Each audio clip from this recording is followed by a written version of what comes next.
नमस्कार, स्वागत है आप सभी का। दूरदर्शन समाचार आप देख रहे हैं और सांकेतिक भाषा के इस खास बुलेटिन को लेकर हाजिर हूं मैं कृतिका और मेरे साथ है मेरी सहयोगी मनीषा, जो खबरों को सांकेतिक भाषा में आप सभी तक पहुंचाएंगी।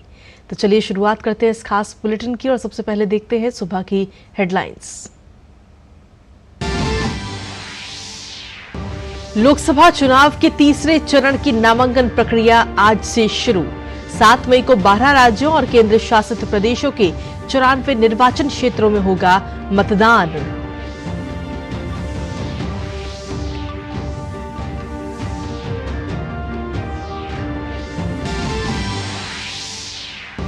प्रधानमंत्री नरेंद्र मोदी आज जम्मू कश्मीर के उधमपुर में प्रचार के बाद बाड़मेर, दौसा की सीटों को साधने के लिए राजस्थान के रण में उतरेंगे। अमित शाह उत्तर प्रदेश और तमिलनाडु, राजनाथ सिंह उत्तराखंड और जेपी नड्डा मध्य प्रदेश के बाद महाराष्ट्र में करेंगे तूफानी दौरा।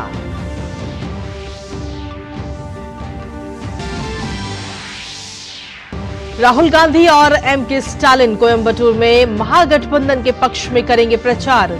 तो वहीं मल्लिकार्जुन खड़गे की कर्नाटक में होगी रैली। अखिलेश यादव भी आज पीलीभीत से शुरू करेंगे समाजवादी पार्टी का प्रचार।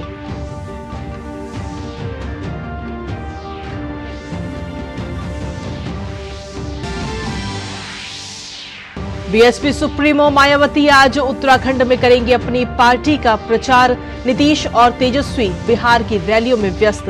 ममता बनर्जी ने भी झोंकी बंगाल में अपनी ताकत।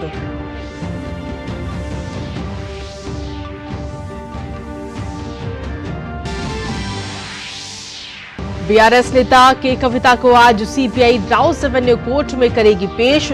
शराब नीति घोटाले में पूछताछ के लिए रिमांड पर लेने की होगी कोशिश।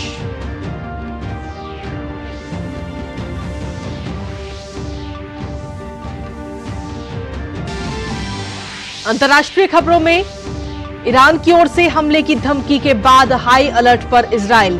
अमेरिका ने पश्चिम एशिया में तनाव बढ़ने से बचने के लिए तुर्की, चीन और सऊदी अरब से की बात।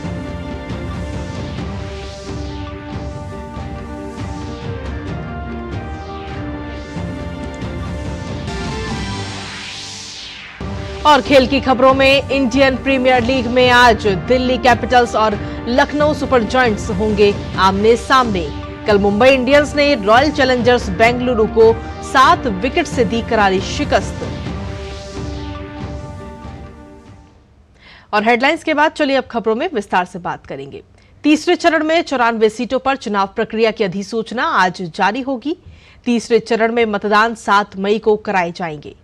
तीसरे चरण में 12 राज्यों, केंद्र शासित प्रदेशों में 94 संसदीय निर्वाचन क्षेत्रों के लिए मतदान होगा। तीसरे चरण के चुनाव के लिए सभी सीटों पर नामांकन की प्रक्रिया आज से शुरू हो जाएगी और 19 अप्रैल तक नामांकन दाखिल कर सकते हैं। वहीं तीसरे चरण के लिए जिन सीटों के लिए मतदान कराया जाना है उनमें असम, बिहार, छत्तीसगढ़, दादर और नगर हवेली और दमन एवं दीव, गोवा, गुजरात, जम्मू एवं कश्मीर, कर्नाटक, महाराष्ट्र, मध्य प्रदेश, उत्तर प्रदेश और पश्चिम बंगाल शामिल हैं। मध्य प्रदेश में बैतूल संसदीय क्षेत्र के स्थगित चुनाव के लिए 7 मई 2024 को मतदान होगा।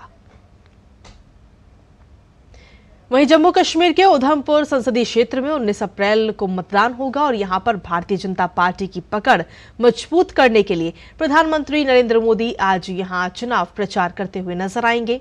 उधमपुर से भारतीय जनता पार्टी ने केंद्रीय मंत्री डॉक्टर जितेंद्र सिंह को तीसरी बार मैदान में उतारा है। इससे पहले कि 2 लोकसभा चुनाव में डॉक्टर जितेंद्र सिंह इसी सीट से विजयी रहे हैं। कांग्रेस ने इस सीट पर बीजेपी के खिलाफ चौधरी लाल सिंह पर दांव लगाया है। इसके बाद प्रधानमंत्री आज राजस्थान के रण में भी उतरेंगे। पहले बाड़मेर में प्रधानमंत्री की रैली होगी और उसके बाद दौसा में रोड शो करेंगे। बाड़मेर में केंद्रीय कृषि राज्य मंत्री और कैलाश चौधरी चुनाव लड़ रहे हैं, तो वहीं कांग्रेस ने उमेदाराम बेनीवाल को टिकट दिया है। दौसा वो इलाका है जो सचिन पायलट का गढ़ माना जाता है। यहां कांग्रेस से मुरारी लाल मीणा और बीजेपी से कन्हैया लाल मीणा के बीच मुकाबला है।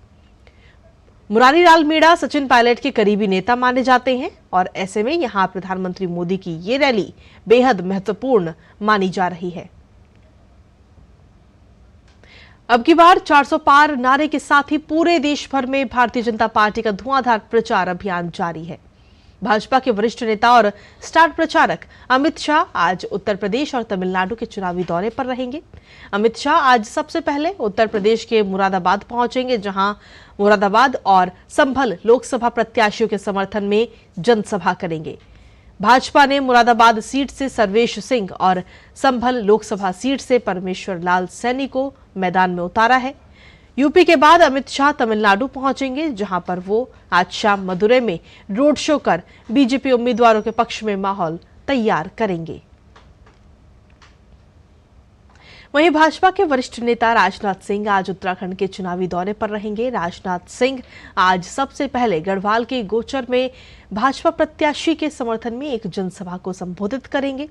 उसके बाद में राजनाथ सिंह अल्मोड़ा के लोहाघाट और नैनीताल के काशीपुर में चुनावी रैलियां करेंगे। अपनी पार्टी की तरफ से रण में उतारे गए प्रत्याशियों के लिए सभी पार्टियां एड़ी चोटी का जोर लगा रही हैं। मध्य प्रदेश के छिंदवाड़ा लोकसभा सीट को जीतने के लिए कोई भी पार्टी कमी नहीं छोड़ना चाहती। भाजपा के राष्ट्रीय अध्यक्ष जेपी नड्डा आज मध्य प्रदेश की सीधी और छिंदवाड़ा में चुनावी जनसभा को संबोधित करेंगे। वहीं मध्य प्रदेश के बाद जेपी नड्डा महाराष्ट्र के गोंदिया में चुनावी रैली करेंगे। कांग्रेस के जीतू पटवारी भी विदिशा लोकसभा क्षेत्र में अपने प्रत्याशी प्रताप भानु शर्मा की नामांकन रैली को संबोधित करेंगे। वहीं लोकसभा चुनाव से पहले तमाम विपक्षी दलों के बीच हुआ गठबंधन पूरी ताकत से चुनाव लड़ रहा है। ये बात अलग है कि इसके कुछ नेताओं में रह रहकर मनमुटाव सामने आते रहते हैं। बहरहाल आज नेशनल डेवलपमेंटल इंक्लूसिव अलायंस के प्रत्याशियों के पक्ष में वोट अपील करने के लिए तमिलनाडु के कोयम्बटूर में एक रैली होने जा रही है, जिसमें कांग्रेस नेता राहुल गांधी और तमिलनाडु के मुख्यमंत्री एम.के. स्टालिन हिस्सा लेंगे। तमिलनाडु में इन दिनों बीजेपी लगातार सत्तारूढ़ दल पर हमलावर है और बीजेपी यहां जोर शोर से चुनाव लड़ रही है। तमिलनाडु की 39 लोकसभा सीट पर एक ही चरण में 19 अप्रैल को मतदान होना है। वहीं लोकसभा चुनाव 2024 के मद्देनजर कांग्रेस ने पूरी ताकत झोंक दी है। कांग्रेस अध्यक्ष मल्लिकार्जुन खड़गे आज अपने गृह प्रदेश कर्नाटक के कलबुर्गी और बीदर में चुनावी जनसभाएं कर कांग्रेस उम्मीदवारों के पक्ष में जनता से समर्थन मांगेंगे। कलबुर्गी से खड़गे के दामाद राधा कृष्ण डोडामणि कांग्रेस के टिकट पर अपनी किस्मत आजमा रहे हैं, तो वहीं बीदर से सागर खंडरे कांग्रेस के उम्मीदवार हैं। और वहीं उत्तर प्रदेश में विपक्षी गठबंधन के प्रमुख दल समाजवादी पार्टी ने भी मतदाताओं को लुभाने के लिए एड़ी चोटी का जोर लगा दिया है। समाजवादी पार्टी के प्रमुख अखिलेश यादव आज पीलीभीत में चुनावी रैली करेंगे। समाजवादी पार्टी ने पीलीभीत से भगवंत सरन गंगवार को चुनावी मैदान में उतारा है। पीलीभीत सीट से सपा उम्मीदवार का मुकाबला भाजपा के जितिन प्रसाद से है। बीएसपी सुप्रीमो मायावती आज उत्तराखंड में अपनी पार्टी का प्रचार करेंगी। मायावती हरिद्वार में चुनावी रैली को संबोधित करेंगी। इससे पहले बीते कल मायावती ने महाराष्ट्र के नागपुर में सार्वजनिक रैली में कांग्रेस पर हमला करते हुए कहा कि कांग्रेस पार्टी की कथनी और करनी में अंतर है। उन्होंने कांग्रेस पर अपनी सरकार के रहते मंडल कमीशन को भी लागू नहीं करने का भी आरोप लगाया। और वहीं उत्तर प्रदेश के मुख्यमंत्री और भाजपा के वरिष्ठ नेता योगी आदित्यनाथ पूरे जोर शोर से चुनाव प्रचार में जुटे हुए हैं। चुनाव प्रचार के क्रम में उत्तर प्रदेश में आज उनके कई कार्यक्रम हैं। योगी आदित्यनाथ आज सबसे पहले मेरठ में चुनावी रैली कर भाजपा प्रत्याशी अरुण गोविल के पक्ष में माहौल बनाएंगे। इसके बाद योगी आदित्यनाथ दोपहर करीब 2 बजे सहारनपुर के देवपंथ में भाजपा प्रत्याशी के समर्थन में एक जनसभा को संबोधित करेंगे।